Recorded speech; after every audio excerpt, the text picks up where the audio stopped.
from Faith Forward Media, this is Healthcare Musings. I'm Dr. Hashem Hasabala.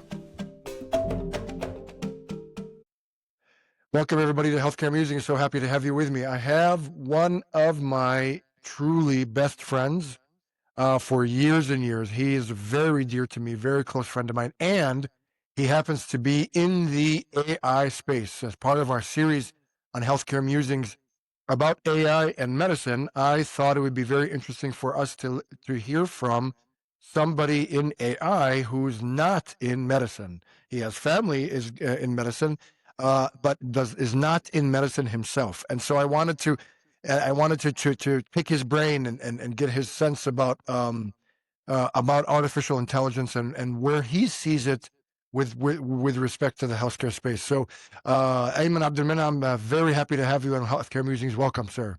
Thank you, Hisham. It is great to be here. And yes, the feelings are very mutual. We go back a long, long way. That's for another podcast, actually.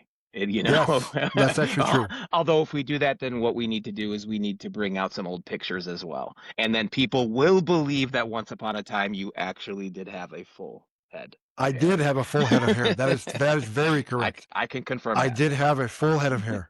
Yes. So Absolutely. this is That's exciting. long gone. That's part of that's way in the past. And So, and and this is exciting and for me. You said in that introduction, you mentioned something about I am not in the medical field. I am absolutely adjacent from a family perspective. Um, but also, just given, some recent medical challenges that have been happening in my family, AI came up there as well. So I think there's a lot that we can talk about here. So this is fun. So looking forward to this. that's fantastic. I'm so happy to have you. So, Ayman is head of solutions at Third Web. It is an AI and technology startup. He's been in the technology field for decades, literally. And so, again, even though he's healthcare adjacent, he's not like a doctor, right? And so I wanted to kind of get his sense and on LinkedIn, we see each other all the time outside of professional circles. On LinkedIn, I just like his stuff, and I have no idea what he's saying. I have no clue what it is. What I just like it because I like him, and I want to promote his stuff. So, what? When is artificial intelligence going to kill us all? Well, I do not think that is anytime soon, God willing. So we could get the elephant in the room. Let's get that one right behind us. So no, I don't think that. If anything, it's going to be a gradual, although rapid, I think, advancement where, even if any one of us, if you ask yourself, for example, when, your use of, let's say, Chat GPT or any AI in your just daily life versus, today versus a year ago versus 2 years ago, um, I'd say, use that as a barometer as well in kind of measuring the progress there. But it really seems to me that Skynet is just around the corner. Well, I mean, there was a Dan Brown novel. I'm not sure if you read it, about an AI thing that was leading to the destruction of humanity because that was the most logical conclusion of this AI machine that they tried to shut down and it wouldn't let it shut down. So, like, Mhm. it really seems to me from the outside, and we're going to talk about AI and healthcare in particular and your perspective, but just as a lay person from outside of the AI space and you're in it, it really seems like Skynet is going to become a reality. Is it a hyperbole? No, I mean, it's not that I'm saying that, that, the terms that you will hear people, especially those, kind of leading voices that you hear talking about this, whether they be the Sam Altmans or the Elon Musks or others, just kind of like who are at the center of these the big companies that are really in a kind of Game of Thrones sort of way, all like just throwing money and resources towards achieving this thing they're calling, AGI, general intelligence, or they also talk about something called a super intelligence. And that, and maybe that's, the thing that when you're referring to as a Skynet, that's where we can draw the equivalence. Um, so, the are things happening rapidly? Absolutely. Um, are the capabilities of these models increasing at a very rapid pace? The answer is yes. Are, you know, are we at a point where we have fully autonomous AI agents operating, in the wild today? I'd say no. And I'd say, there's a term in AI that they call human in the loop, right? The idea is that, yes, you have an AI. Yes, an AI may be automating tasks, but there is this idea of the human being in the loop, sort of like kind of being the supervisor, kind of observing.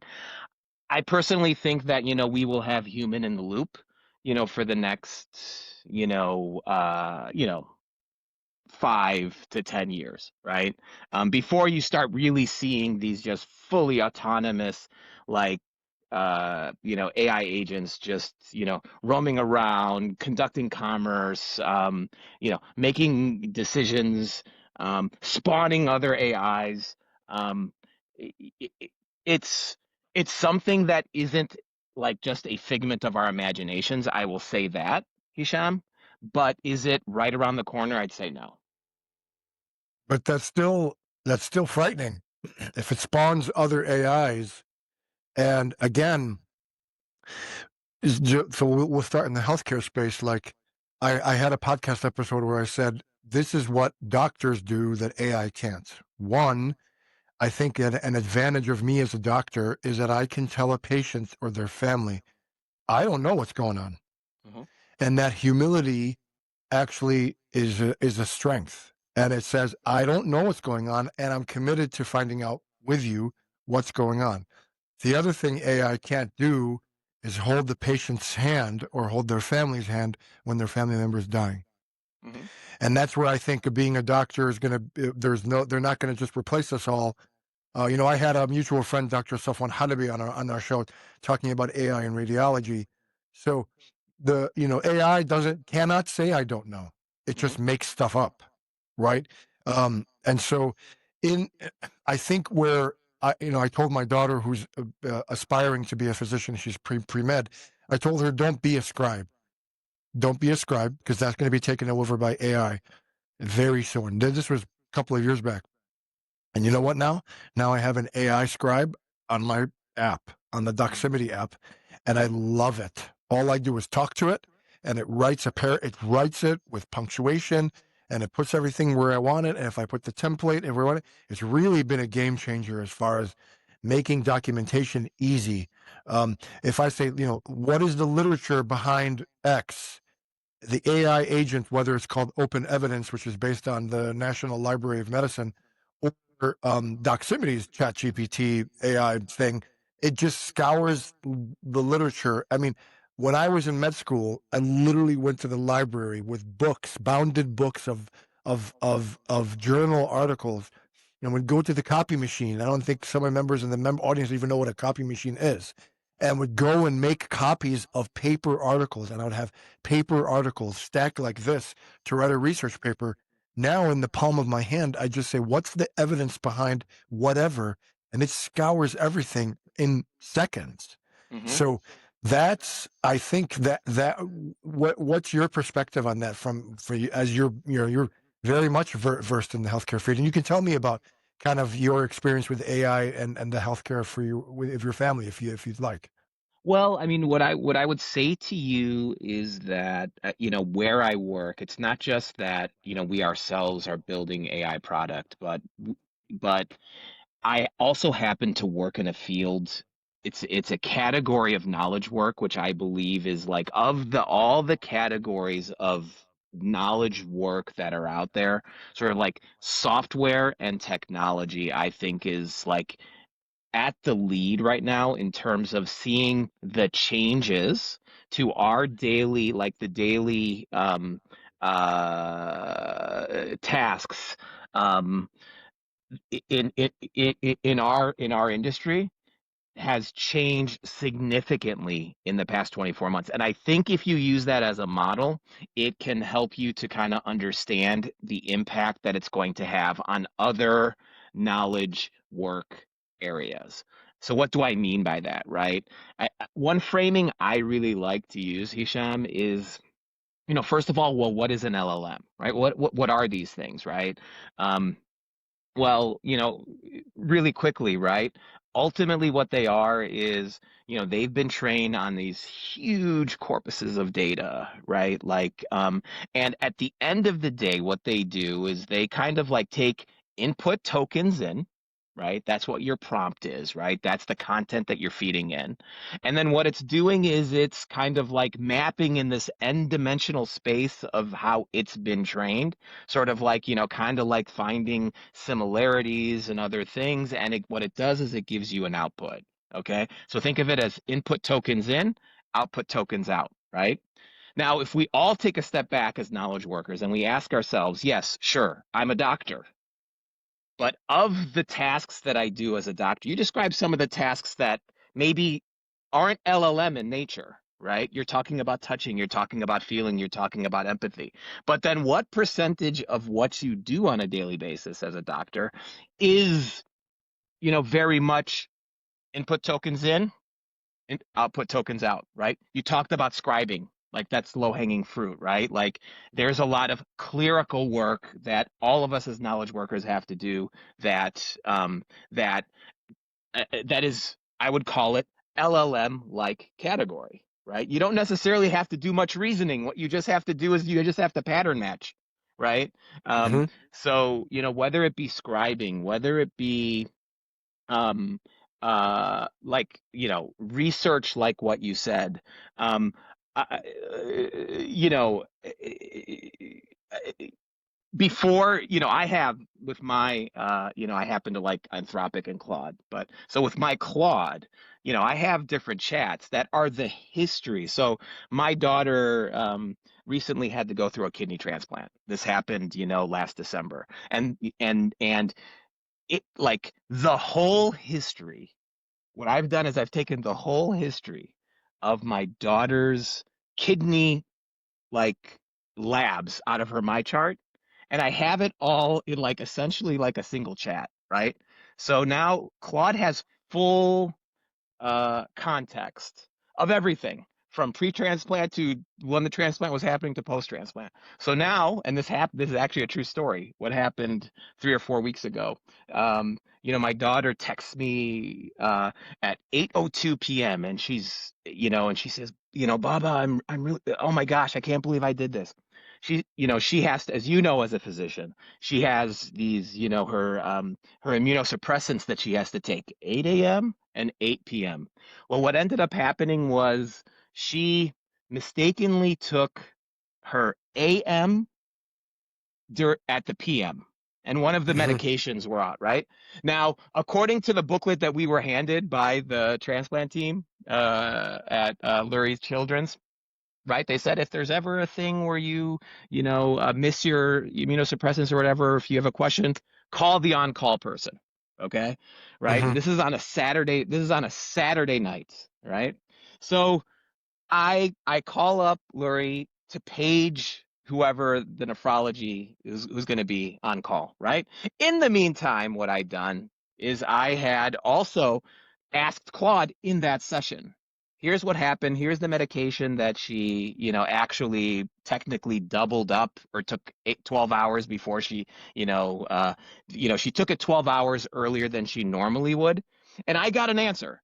I got an answer from Claude that before I got called by the physician to tell me, you know, uh, that's okay. She should just skip her meds on Sunday morning and continue that same med on Monday morning. I get the call. Okay. It's actually like the resident fellow in the nephrology. So Right. she calls up, she's like, what's going on? And I'm like, okay, well, so here you go, here you go, here you go. She actually gave me the wrong answer. Well, she kind of said, well, you take, I think she should, if that's the case, that's okay. She just should do her normal meds tomorrow. And I was sort of like, are you sure about that? I didn't want to call her out. Okay. I didn't want to be like, well, actually, what I did is I talked to Dr. Claude, and Dr. Claude actually told me this, right? Like, Yeah.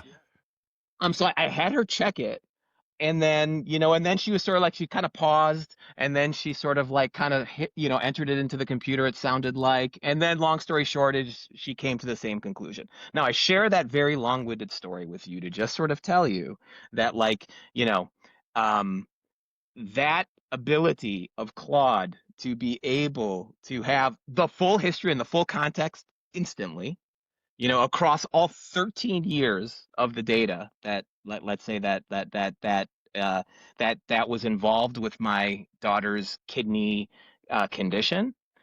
Like, not to say that you as a physician couldn't do that, but how much time would you have had to do, like, to have actually come to that? And I know you guys have systems and everything like that, but that's just like a really good example of where I would say that I don't think that physicians are going to be replaced anytime soon. But I will tell you this, Hisham. Like, I hope that sooner rather than later, every doctor that I see has their AI co-pilot with them. You're still running the show. You are still the human in the loop, but you should be able to be taking advantage in real time, not just for scribing, but no, what I'm saying is like to help you in diagnostics, right? Um, in my opinion, that's what's going to differentiate, and that's the doctor of the near future, your daughter that you're mentioning, who is, currently training to be a doctor. Like, that's what being a doctor absolutely will have to be, because otherwise people are going to be using the tools the same way that I use the tools, right? And that would be the one thing that I would say to any doctor is out there is, don't look at this as, you know it's very easy with AI to kind of jump to end state. Everybody jumps to end state. Oh my God, my job's going to be replaced, and then we're going to all be working for the robots, and it's going to be like that Pixar movie where we're all just going to be fat and funny and just like watching movies, doing nothing, and the AIs are going to be doing everything for us. Everyone jumps to that end state. It's Terminator. It's Judgment Day.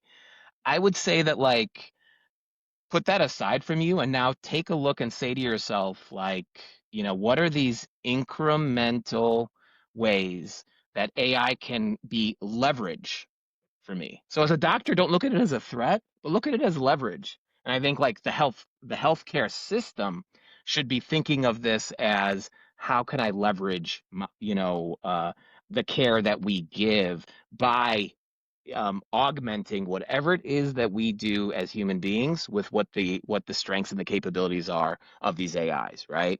And by the way, what I was doing was with a generalized LLM. It's not a specialized LLM, right? Like Claude, ChatGPT are generalized. Their knowledge of medicine is based off of mostly public corpus, what you can find on the internet. Okay, Hmm. it is how they're a doctor. Um, think about a specialized LLM that's been trained not just on research, but also on, imagine if your Copilot LLM was actually learning from you, Hisham. So as you were making diagnostics, right, that there was a feedback loop. So that, like, as certain cases happened and as the data came right back in real time, with your different patients, that can be refined and can get more accurate. So does that make sense? No, that makes total sense, and I think it's a cautionary tale for to us physicians to understand that the patient that's calling me asking me a question may very well have asked Claude or ChatGPT the answer first and then Hmm. but still wants to hear it from me or Hmm. still wants to know what I think. And I think it's important. So that was very interesting. That story was very interesting. And I thought it was also interesting how you said it's not a threat, but it's a way to help me in diagnostics. It, there's no way that I can look at the entire history of somebody in a few seconds like an LLM can. And I think that's really a good point. I took that to heart. How I should really use that advantage so that I have the whole story, and that's coming down the pipeline, especially in in the inpatient where I live and work, the inpatient setting in the hospital where I can have an LLM, an AI co-pilot, summarize a patient's entire medical history and Hmm. what happened and where they were and everything, because it takes time to go through everything that they went through. And if they're right there critically ill in front of me, I don't have time to spend 30, 40, 50 minutes going through their entire history. I would love for the LLM to summarize it for me. The problem is here's my thing. I don't know what it leaves out or what it deems as not relevant, but that may have been very relevant to me, right? Even when in the scribe, when I look at the output, sometimes it puts things where I didn't want it to do. I Hmm. didn't want it to put there, right? It summarized something that I didn't want it to summarize. I wanted it to say it just like I told it, right? So how do we protect ourselves against what AI thinks is better for me? Yeah, yeah, that's a good point. I mean, it was funny. I mentioned to you the fact that I hesitated. I didn't want to, here's Claude, you messed up, resident. But like when I was in the hospital during the transplant, like, so they were doing daily labs, as you know, I'd be getting it in real time in my Marchart. I would have already Yeah. been put it into Claude. And then, like, let's say, when they were doing rounds and they would come in, I would kind of mention to the doctors, like, hey, I've kind of already saw it. I kind of already fed it in. So I kind of already got like like a thing. And then, some of the younger doctors actually were the most interested in. They're like, can I see it? Can I see what Claude said? And so I would show it to them. And they would say, oh, that's pretty good.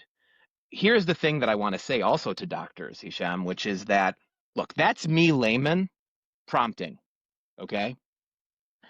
You know, word to the wise, right? Like as someone who is just working with LLMs every day, if you want to get good answers out of it, you have to give it as much as you can and be very specific.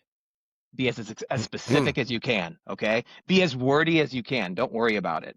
And so, you as an expert, you who's been trained as a doctor, using even that same generalized tool, the way you would prompt it, knowing the technical language, knowing like sort of like kind of like what guardrails you would want to put into, I call it the prompt, to make it so that like it's not just kind of off there, like making just just a generalization, but like you're giving it kind of like, more details around the inputs, it will give even better answers, right? And so, So it's really like garbage in, garbage out, right? yeah, yeah, and just try it, right? Like, even for something very, very simple, right? Like if you tell it, oh, craft me an email, a cover letter for my thing, it's gonna give you like this stock vanilla, even now they call it AI slop, right? Like You're right. most of us now can tell something that came out of ChatGPT. Right? If someone sent Really? you an email, well, you tell me. I can definitely tell. I can Well, definitely tell. I don't use it. I Okay. refuse. Okay. I'm a writer, right? So I refuse to have AI write for me. Never for the until my dying day am I going to never have an AI bot write for me. I'm going to write it. It was funny. I did it one time. I wrote a post on LinkedIn. Then I said, have AI rewrite it. And it was pretty good. I was like, wow, that was You really mean, good. okay. I still I refuse. Have to be, I have to write it. Well, All there's my different. newsletters are me.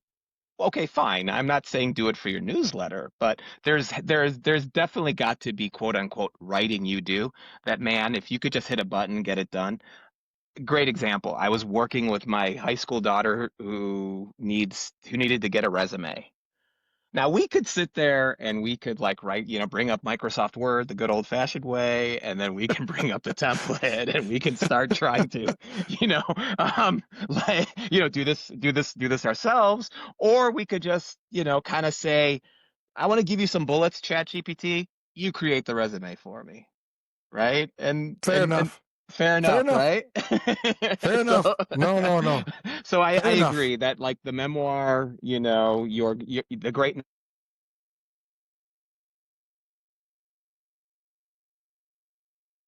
is definitely not recommend that you use ChatGPT for that. Um going back to my point, it's um you know i- it's leverage. I really want to say that, and I want to say that especially for the young people, right, who are out there. I was recently invited to present at Loyola University here in Chicago, Hmm. just an intro to marketing class, undergraduate. And I was talking about AI and jobs. And the advice that I gave them is your job is to learn to be the human in the loop, meaning that you become so comfortable working with these AIs, using these AIs to automate, let's say, the knowledge tasks around you, and you being at the center. Like what could you accomplish in anything if I told you that you have like this unlimited resource of really, really smart yet dumb sort of college interns that you can just snap your fingers to get them to like I call my AIs that I work with daily on a daily basis is that they're the dumbest, really smart like employees that have ever worked for me. It's like, you know, they know everything at like in the sense of like if you ask them the right question, they will give you the right answer. Hmm. But if you give them a simple tasks without a lot of instructions, they mess it up. And so Interesting. becoming very, very comfortable with that um, is is what I advise people. And maybe for you, Hisham, when you're not, you're not. It's not going to write the novel for you, but maybe you just need to brainstorm something. You got stuck, and you need to brainstorm. I do that a lot, But I where it's feel like that's if cheating. That why, it's not my idea. I w- feel that's cheating. And I want to, before I forget. So, but you think that if I'm a physician and I don't use an AI tool, I'm going to be at a disadvantage? I would think so. I would think that I personally, if I had a choice between a physician who had a AI co-pilot and a physician that did not have a co-pilot, I would pick the one with the co-pilot. Wow. Wow. Really? Yeah. Yeah. Why would you not? Let me ask you. That I don't know. No, that's a good point.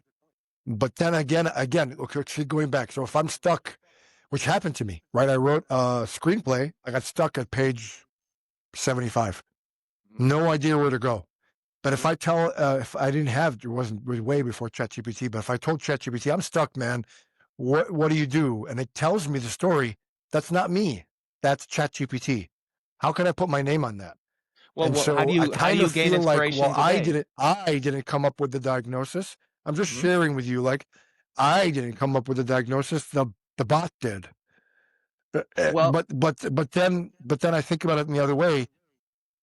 If the bot helps me arrive at the correct diagnosis and I treat the patient, who cares, right? so two things, right? I'd go first to your question about are you cheating? Well, put aside AI for a second. What do you do today to when you're stuck? What is it that you do to get stuck? No, Do you I go to like Up to Date or something like that, and I look up, or if I think this is a particular diagnosis, then I look it up, or if I know if I know the diagnosis, I look it up to refresh my memory. What's the latest research? What's the latest literature on how it's effectively treated? What signs and symptoms that should I need to be looking for? I do that all the time. Yeah. Hmm. Yeah, no. So that's on the medical side. And how about on the writing side? I'm really interested on the writing side, right? So you got stuck. You're completely stuck. So what do you do? Do you go for a walk? Do you go play golf? Do you just like start Yeah, surfing I the just internet? Do think you look about for it. I just where sit do you and find walk away from the inspiration? page and I just think about it. And what they teach us to do is to ask, what would the character do? Which is Hmm. why they tell us to actually write up character sketches before you even begin the story, Yeah. and describe these characters and let the characters take you out of where you're stuck. Like, let the characters move you away from where you are. That's what the classical traditional teaching is about screenwriting. For example, if you're stuck at a certain point in the story where you don't know where to go, then let the characters take you out. For this screenplay that I wrote that I turned into my novel, I actually got stuck on the screenplay. I just didn't know where to go, so I went back and I wrote the story as a novel, and I Mm. tried to get it published the traditional route through agents. They all rejected it. I think it was too short. And then I just self published it, and it's out there. It's called Code Blue. Yeah. It's right there. It's right on Amazon. Anybody can get it. And it was a screenplay, and then I turned it into a short novel. And it helped me get through the story. Right now, I can go Mm. back and write the screenplay. I never did, but I can go back and write the screenplay. Yeah. Um, I wouldn't. I feel like if I told ChatGPT or Claude, finish the story for me, it's not mine. It didn't come from my And, brain. I didn't suggest that that be the case, but what I'm suggesting is that you could use it like if you had a friend next to you that you just wanted to start like spitballing something. So what the task that you ask it isn't finish the story. The task in it might be, you know, eh, you know, create me, help me to spitball something. And you just Right. start throwing Right. some things out there and you can have a dialogue going back and forth. One thing I wanted to say on the medical side, Hisham, that I've thought about as well, and I would ask, you to consider, a lot of what you're describing is in the context of, practicing as a physician here in America, what the doctor-patient relationship is, our access here, the blessings that we have living in America, having access, let's say, to the kind of healthcare specializations and services that we have here in America.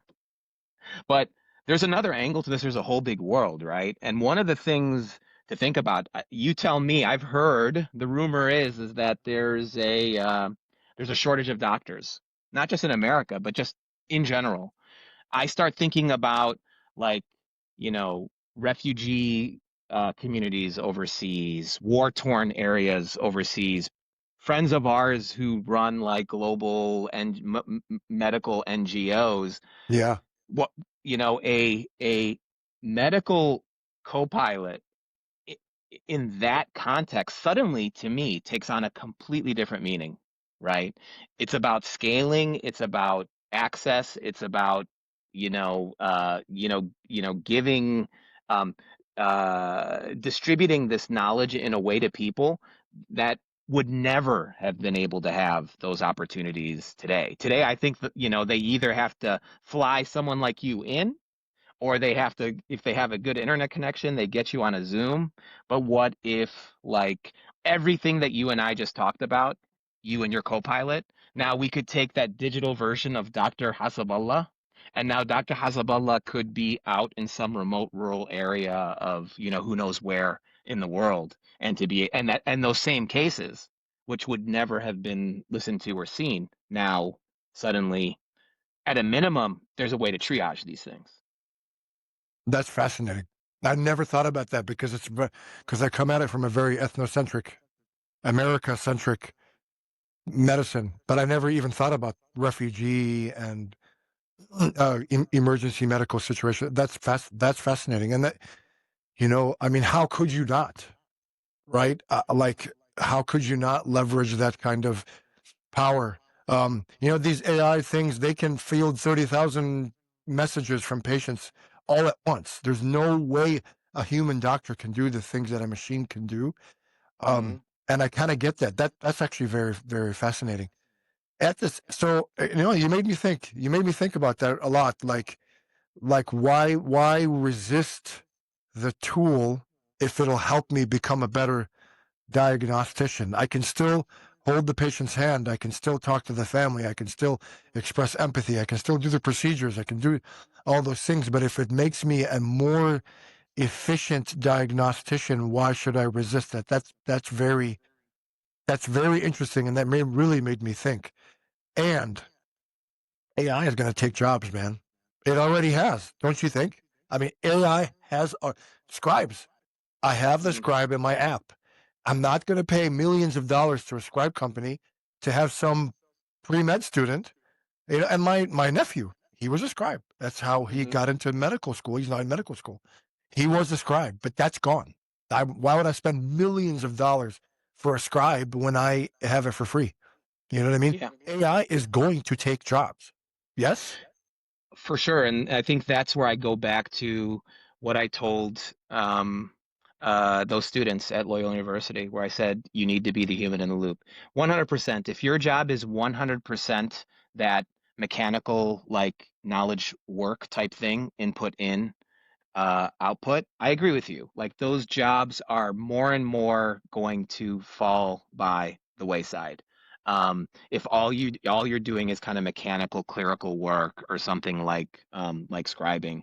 And so for people who might be in those areas, what I would say would be, yeah, you need to kind of you're going to have to adjust to that.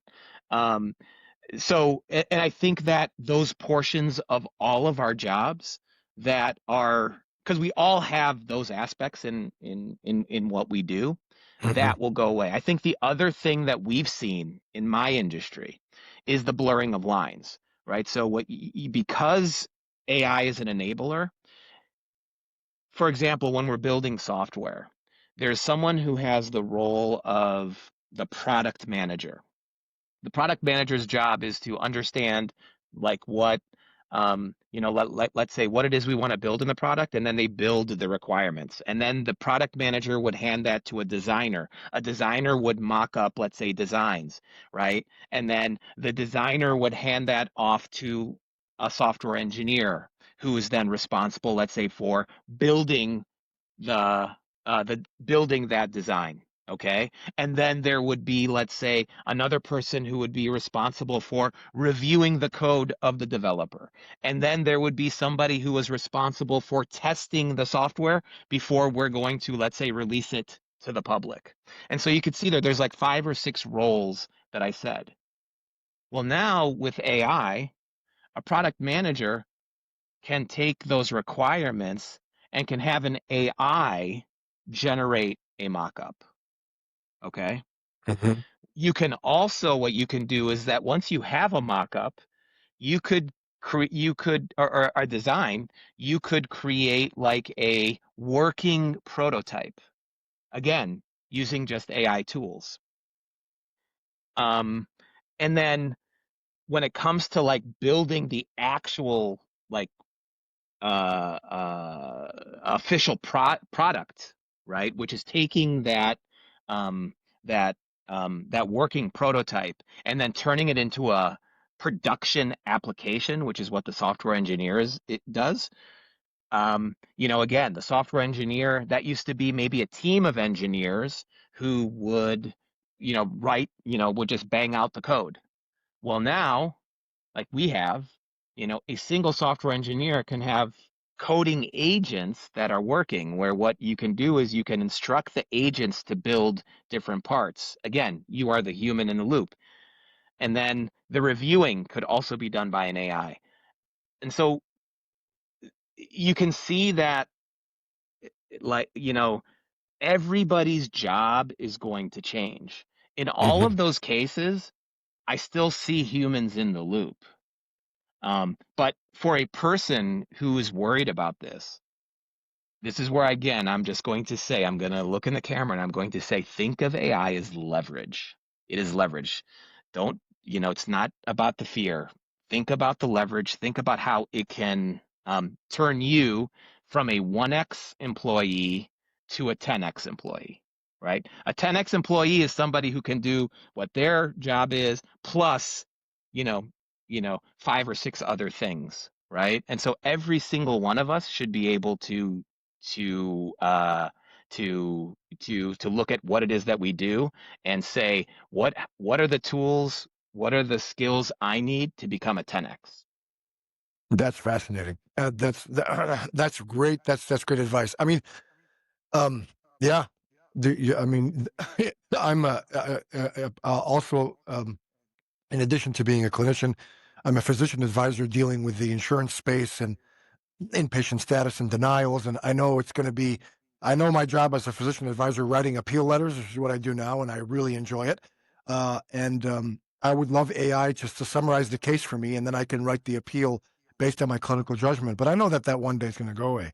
One day there's going to be an AI agent that's going to look at the charts, is going to read the denial letter, look at the charts, and then craft the denial letter based on what it sees in the chart. That my job is probably going to be gone. I'm going to ride the wave until it does.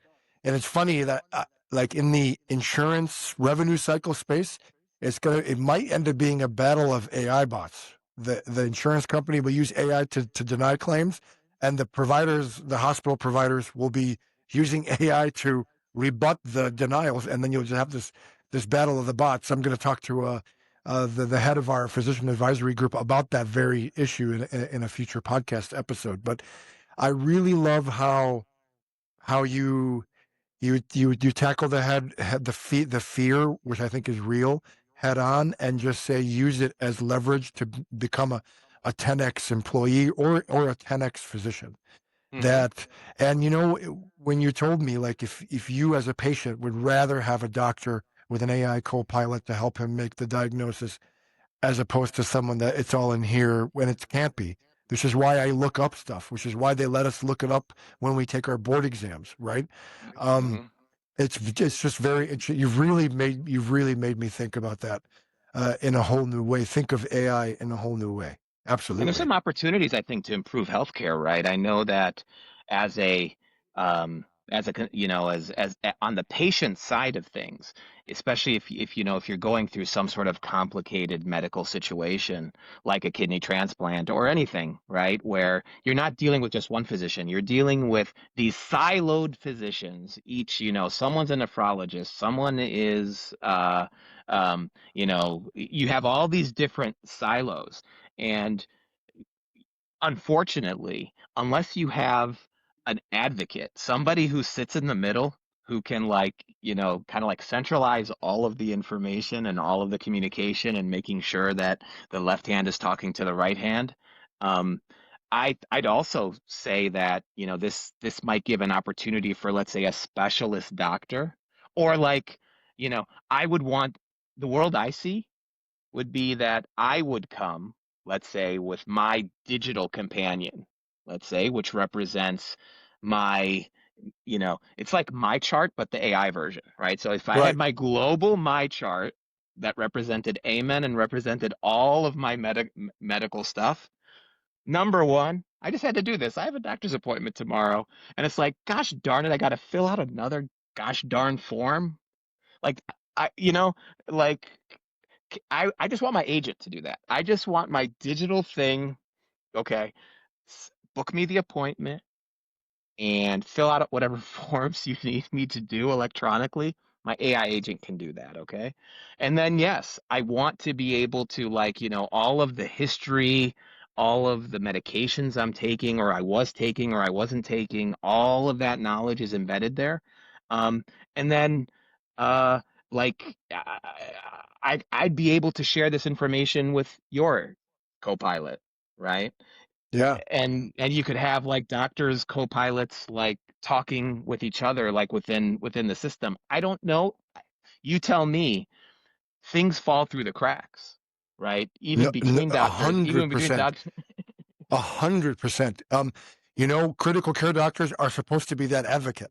That Yeah. my role ideally is I'm the captain of the ship when they're in the intensive care unit, and I talk to the nephrologist, and I talk to the cardiologist, and I talk to the primary, and I talk to and I am the captain of the ship, and I am the one that's taking all of that and communicating and trying to cover all those cracks and being the one thing for the patient. That's actually my role as the critical Hmm. care specialist when I manage people in the ICU, because I was before I became full-time critical care, I was a pulmonary doctor and I did critical care, but it's not the same. I thought I was, but I wasn't.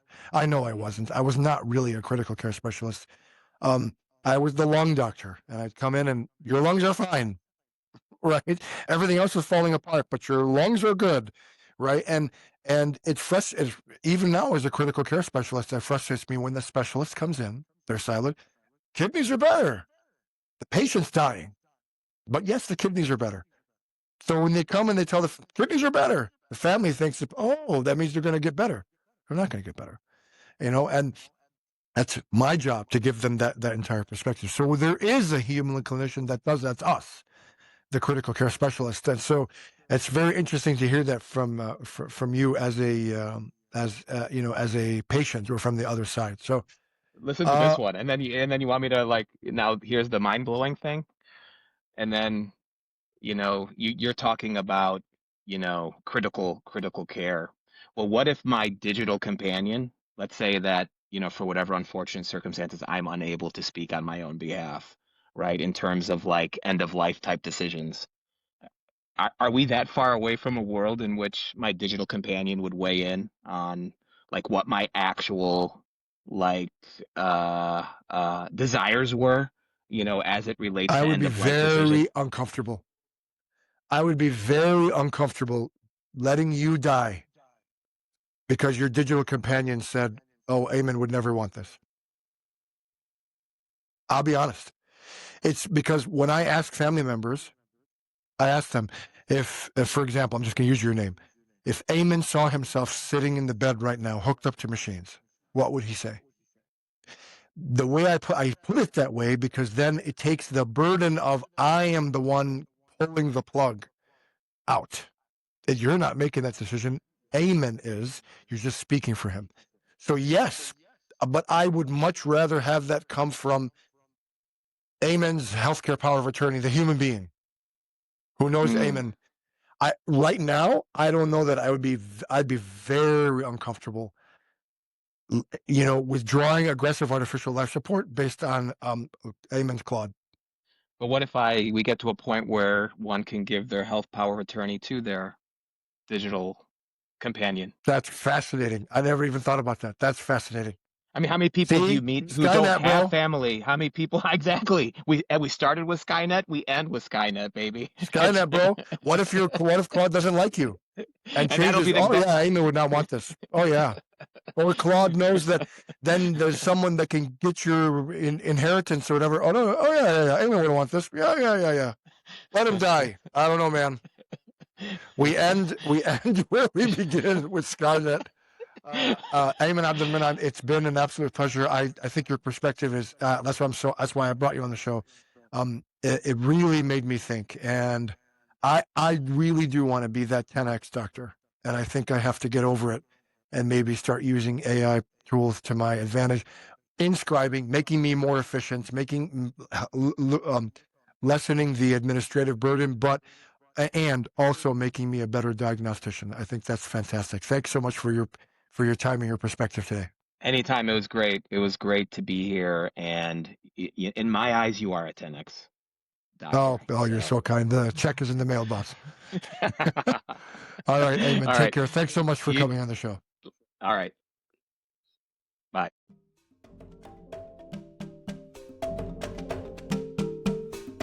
Thank you for listening.